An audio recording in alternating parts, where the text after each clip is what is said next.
పెళ్ళాం లేదు. కంగారు పడిపోయి సురేష్ హాల్లోకి వచ్చి తలగీక్కుంటూ అరుస్తున్నాడు. ఏంటిది? ఇంట్లో ఆడవాళ్ళందరూ ఒకరు లేనేంటి?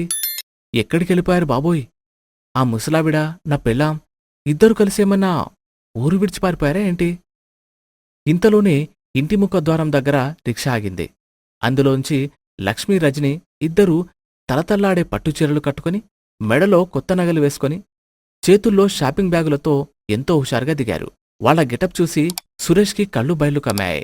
ఏంటిది? ఏంటిదంతా? పొద్దుపొద్దున్న ఎక్కడికెళ్లారు? ఈ పట్టుచీరలు, నగలు ఎక్కడవసలు? ఇదంతా ఒక పెద్ద స్కామ్ అండి.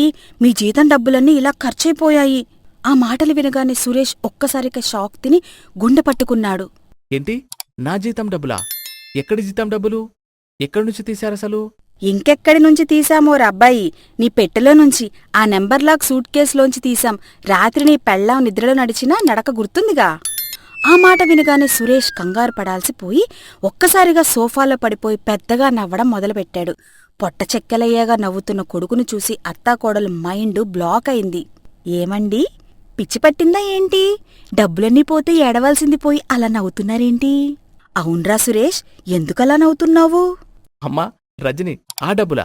అయితే పర్వాలేదులేండి, నాకేమీ ఇబ్బంది లేదు. అదేంట్రా, అంత డబ్బు ఖర్చు పెడితే పర్వాలేదంటున్నావు? ఏం మాట్లాడుతున్నావసలు? అమ్మా, ఆ సూట్ కేసులో ఉన్న డబ్బులు నా జీతం డబ్బులు కాదమ్మా. అది ఎవరో ఇచ్చినవి కాదు.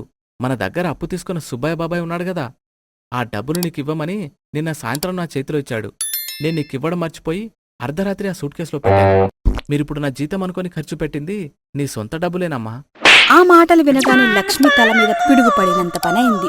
చేతిలో ఉన్న షాపింగ్ బ్యాగులు కింద పడిపోయాయి. లబోదిబోమంటూ ఏడుస్తూ కోడలి మీద పడిపోయింది. అయ్యో, ఎంత పని చేశావే కోడల! నా సొంత డబ్బుల్ని దొంగతనం చేయడానికి నాకు ప్లాన్ చెప్తావా? నా సొంత డబ్బులతోనే నాకు పట్టుచీరలు కొనిపిస్తావా? నా ముసలి ప్రాణం తీసేశావే. అత్తయ్య, మీ అబ్బాయిని చూశారా ఎంత తెలివైనవాడో? మన చేత అంటే మీ చేతనే మీ సొమ్ము డబ్బులు ఖర్చు పెట్టించాడు. మన డబ్బులు కాదు, నా డబ్బులు. నా ముసలి ముళ్ళ అంతా తుడిచిపెట్టావు కదా. పెళ్ళాం మాట వింటే ఎప్పటికైనా ఇలాగే రోడ్డున పడతాం. జాగ్రత్తగా ఉండాలి అంటూ లక్ష్మి ఏడుస్తూ లోపలికి పరిగెత్తింది. రజనీ కూడా మూతి ముడుచుకొని ఆమె వెనకాలే వెళ్ళిపోయింది. వాళ్ళు వెళ్లడం చూసి సురేష్ హమ్మయ్య అనుకుంటూ ఊపిరి పీల్చుకున్నాడు. ఈ రోజుకైతే గండం గడిచిపోయినట్టే. నా అసలు జీతం నా అకౌంట్లో సేఫ్గా ఉంది. కాని వీళ్ళతో మాత్రం నేను చాలా జాగ్రత్తగా ఉండాలి బాబోయ్. ఏమాత్రం తేడా వచ్చినా నా బడ్జెట్కి పంగనామాలు పెట్టేస్తారు. అలా ఆ కుటుంబంలో బడ్జెట్ విషయాల్లో, డబ్బుల విషయాల్లో చిన్న చిన్న గొడవలు, ఎటకారాలు వస్తూనే ఉంటాయి. కాని ఆ గొడవల వెనక ఉన్న ప్రేమానురాగాలతో ఆ అత్తాకోడళ్ళు మధ్యలో ఉన్న కొడుకు సురేష్ ఎంతో సంతోషం.